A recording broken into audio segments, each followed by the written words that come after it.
Hey guys, welcome back to Three Peas in a Pod. I'm David. I'm Andrew. I'm Haley. And we have a special guest with us today, and it's Police Chief Mr. Garza. And we're here to ask him some questions because there's a lot of things I don't know about Eagle Pass. So, I want to ask you, can you tell us a little bit about your law enforcement career? Well, I started back in 1981. I was a DPS trooper. I started as a highway patrolman. I actually patrolled the highways between San Antonio and Corpus on that interstate. From there on, I promoted to a sergeant, and then I became a lieutenant with the same agency. I retired from DPS after 24 and a half years in 2005. From there on, I became the police chief in Uvalde. That's where I started my administration. From there, I actually became the chief deputy for the sheriff's office in Laredo, Webb County. From there, then I became a chief of police in Eagle Lake. And from there, I became the chief of police of Eagle Pass. So altogether, my career in law enforcement has been over 40 years. Yes, sir. Could you tell us a little bit of the duties that a police chief has and why it's important? The police chief is a very important function of a department, in any police department, because we are the ones that set the tone in different areas of what we do. For instance, I set the tone in all the investigations that CID does. They bring them to me, I review some of them, and then we try to figure out the strategies of how we're going to catch the bad guys. In patrol, it's more of a deterrence. We try to deter crime from happening, and that's what patrol officers do. Because at the very beginning, when we start looking at offenses and we don't start enforcing, then everything starts to escalate into a bigger aspect of the problems. So patrol is a very big deterrence force, while CID is the investigative force. The police chief actually oversees all that, from the policies that we implement to procedures and protocols. Yes, sir. Sir, what made you want to serve in the law enforcement? When I was growing up, I grew up in Laredo, Webb County. It was a very poor area of where I grew up. The size of the town back then was 87,000. Back then, of course, we didn't have jobs or anything that we could actually do after school.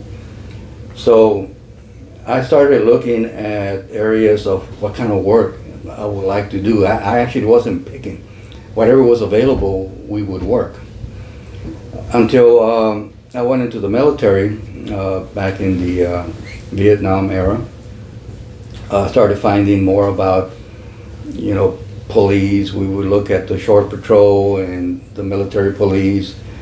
And that really was spiking my interest in what I wanted to do, but I wasn't quite sure until I was discharged from the military and I started going to school. I was trying to get my associate's degree, which I accomplished 2 of them. I would see the police come by several times, and in one of those I did see DPS having a job conference with the school. So I talked to some of those folks there, and they told me that it was very hard actually to get into that service, especially back in those days, being a Mexican American. But I tried anyway, and I was persistent about it, that I got it in the first time, and there's no doubt about that. That's how I believe very strongly God actually chose my career, and that's how I started law enforcement.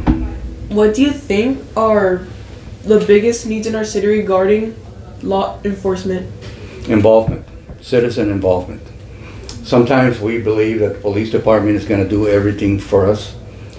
We depend on the police department not only to take the cat off the street, but to figure out a way of how to prevent domestic violence in the homes, how to prevent suicides, how to prevent mental health, how to prevent all those things. And truly and surely, the police department needs to find a way to do those things. But we need citizen support and citizens' involvement in all this with the police department. So that's been one of my biggest challenges here in the city of Eagle Pass, trying to get the citizens involved with us, to believe and trust their police department, right?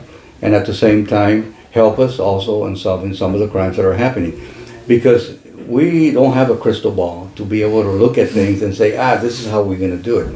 We depend a lot of citizens' information and everything that comes into the department to be able to realize what's going on in the city of Eagle Pass. Yes, sir. So I would like to ask, is there any improvements coming? Yeah. What I have done with the department, I restructured the department to start with. When I started looking at the aspects of not only patrol and CID, but actually placing special units within the department that would go out there and handle some of the crimes that are happening, such as things that you don't hear from the border crimes that come over on our side, to other things. Patrol and CID, one's the deterrence, the other one is actually an investigative arm. So we had to create some specialized units in between, like for the Motor Vehicle Theft Crime Authority, which they do a very good job in finding stolen vehicles. We have areas of unit that we work with DEA, and we get together with them to work our narcotics problems that we have in the city.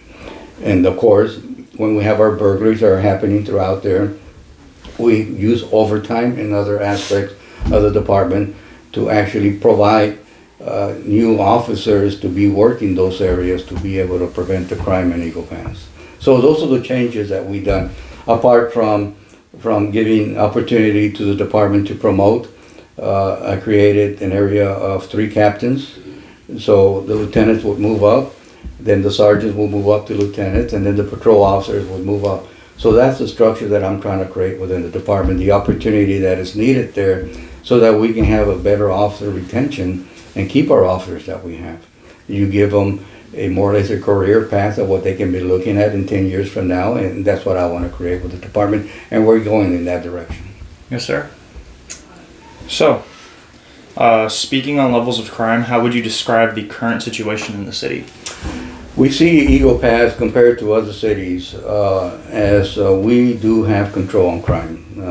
I don't want to brag about that, but we've seen how we actually have some of the crime elements that come into the city, and we're able to take them out real quick, either with an arrest or some kind of deterrence, or scare them off completely from coming into the city. We have a gang unit that we actually created to be able to identify those problems that we have out there. So when we compare ourselves to other cities such as ours in population and others that are bigger than us, we see, turn on the television, you turn it on in the San Antonio station, and all you hear is murders, drive-bys, kidnappings, and all those sort of violent crimes that are happening. Well, God has really given us the knowledge and the wisdom to be able to control that in the city of Eagle Pass and keep everybody safe. Where at least you feel somewhere secured or safe when you go to a park and walk. You don't have the big problems that the other cities are having. And me as a police chief, it is my responsibility to keep it that way, or even deter even more crime from coming into the city. And that's what we work very hard in doing. Yes, sir. Sir, what is your current opinion on the political climate as we head into election in 3 weeks? I try not to get involved into the politics nature of it, but all I would say on this is as soon as you can, register to vote and go vote, and make sure that you make your voice known in the political arena. It's very important of the people that get elected to your views and ideas that you have. But if you don't vote, you will never get that in. Yes, sir. What is your opinion on the border crisis, in particular what we experienced last year and seems to be on the rise again in recent weeks according to new outlets? How did it impact our border and our local law enforcement, and what do you think it'll look like after the election?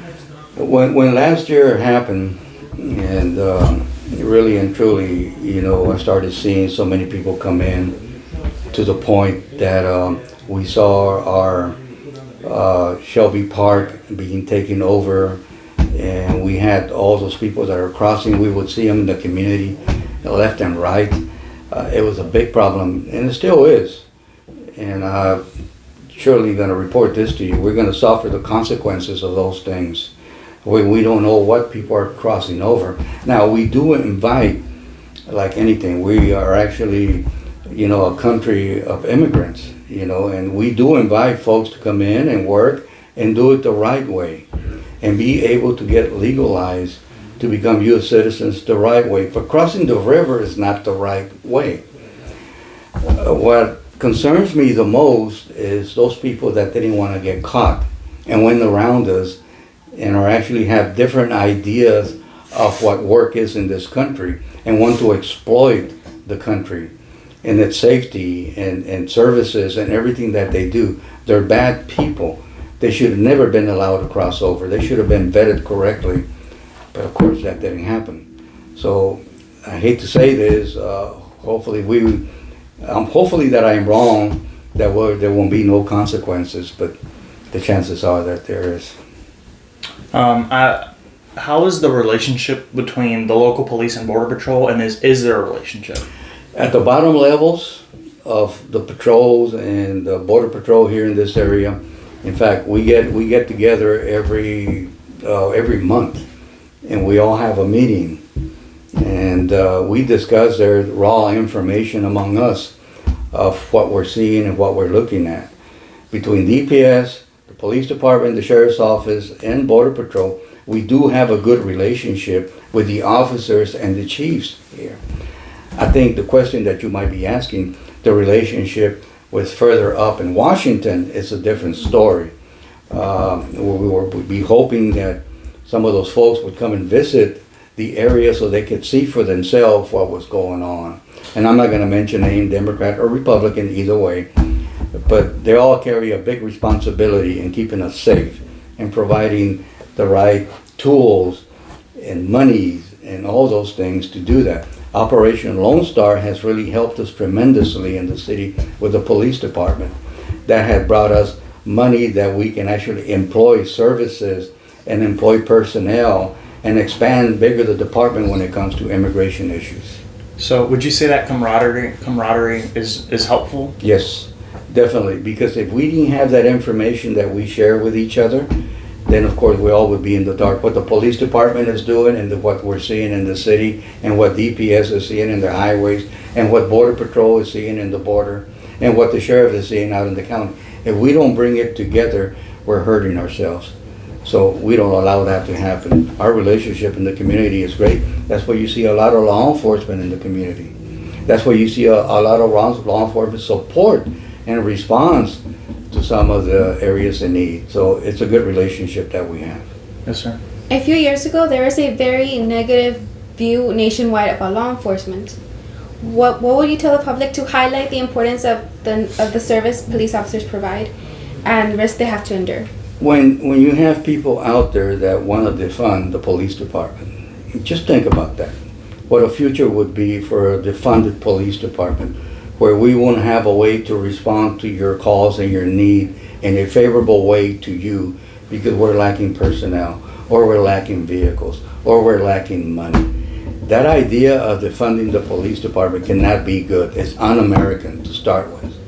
If you take away the blue line of defense that we have, if there's a thin blue line that we keep between bad and good, if we do away with that, citizens will be affected tremendously. In fact, by that movement that we see, you see now what the consequences are. If you look at more police departments along the city and the state and the country, you will see personnel shortages. Why? Because people don't want to become police officers like we used to.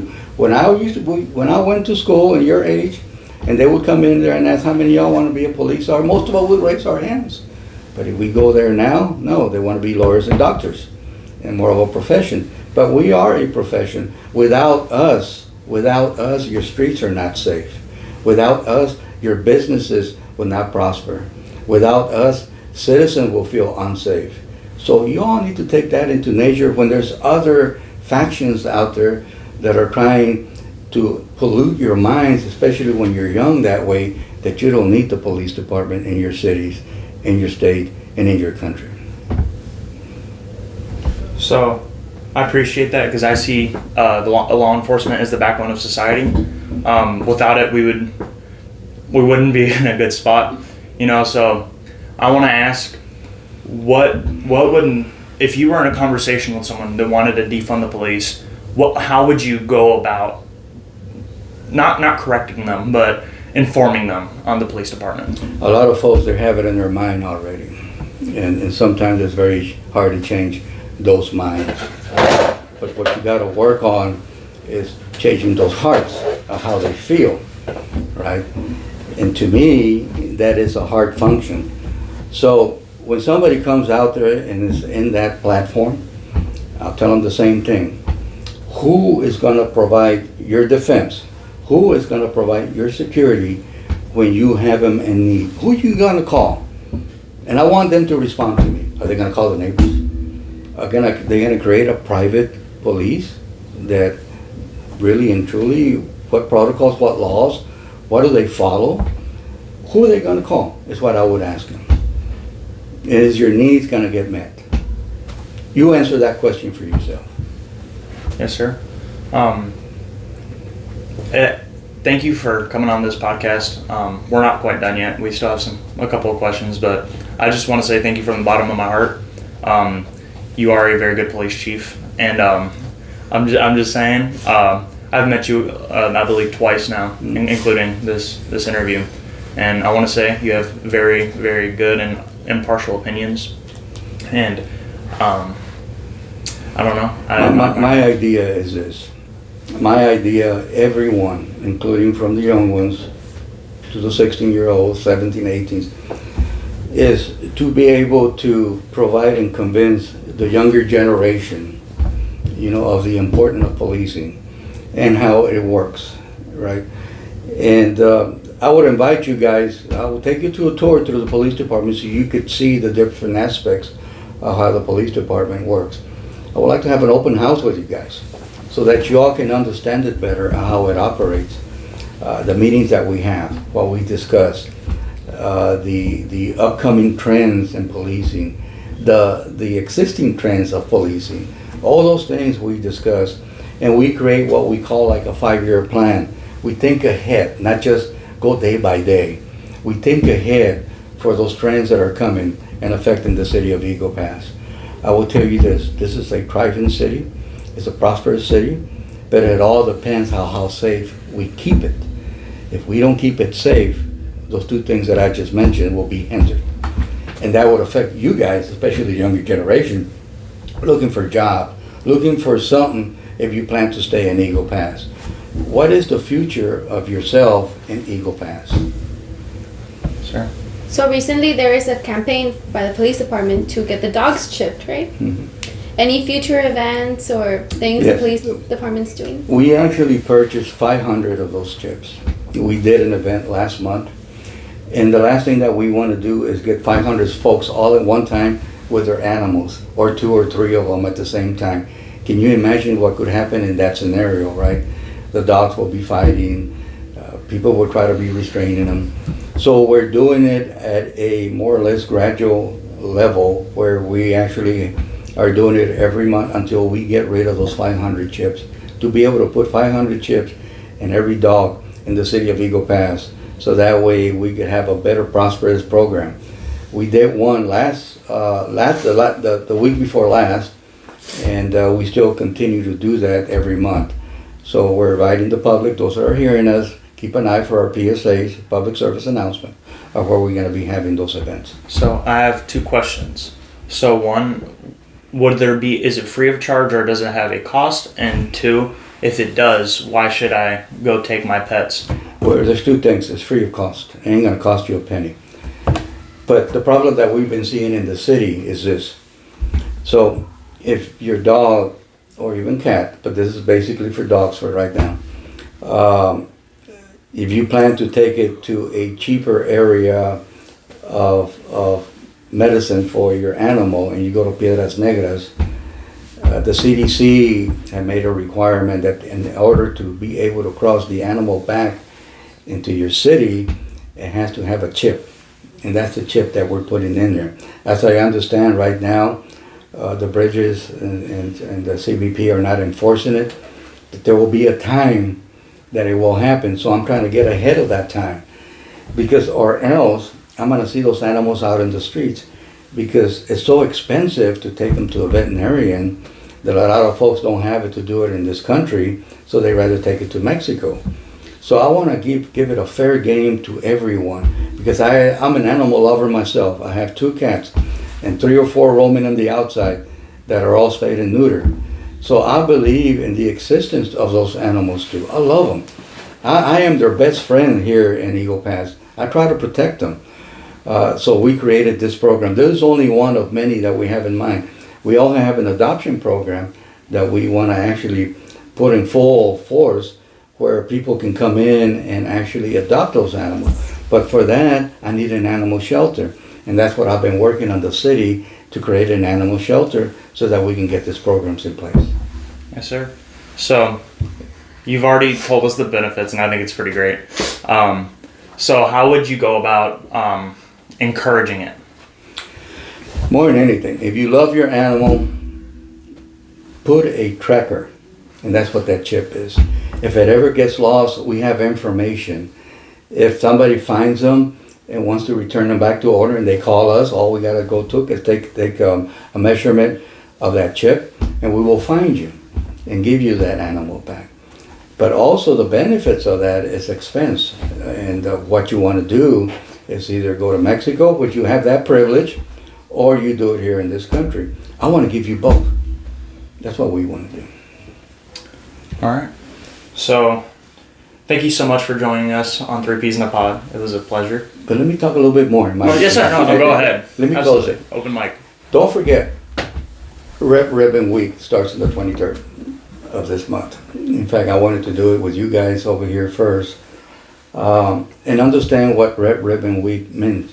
It's actually stay away from drugs. You guys probably heard that term many times. Stay away from drugs, say no to drugs, you know, and all those things. But there was a sacrifice that happened during Red Ribbon Week. And there was a man, a federal agent man called DEA, drug enforcement agent named Kike Camarena. That back in 1985, he gave his life fighting drugs in Mexico. And he sacrificed his life. And sacrificed his family, his wife. I met his wife at one point. You know, so I want you kids to think that his death should not go in vain. Stay away from drugs. Don't do those drugs. And if you feel that drugs ain't gonna hurt no one, but you're giving a sense of a market to somebody to bring the drugs into this country, and you're hearing people getting killed. And that's the message that I want to pass on to you young kids. You guys have the right now to say no to drugs and stop it completely in this country. Look at the mess we're in. It came through. My generation couldn't stop it. Maybe your generation will. See, and that's my message. So would you say that there is a drug epidemic in the area or in our state or in our country? There's been a drug epidemic for years. Yes, We've sir. been fighting drugs ever since I came into the force more than 40 years ago. We've been trying to keep it out of this country. It's not working. We still have the same problems that we used to have back when I first started. So we really haven't put a dent on it. I'm asking your generation to do it. Find a way. Find a way to do this. My time is almost expiring. Somebody has got to pick up that torch and run with it. And that's up to you guys, so what you're going to do. Yes, sir. So now let's go ahead and close it out. Unless, do you have anything else that you would like to say? No, other than that, of course, we're asking the support from the citizens. Support your police department. That is the most important thing I can ask you. Support your police department. Make sure that they feel good about you guys. If you see them out there, wave at them. You don't know how much a wave would be to a patrol officer coming from a regular citizen when you wave at them from the sidewalk. Man, that energizes them. It gives them a spirit of hope, and it gives them the spirit of doing something and meaning something. What they're doing means a lot to you guys. Sure. That's what that means. So I would ask the public to do that.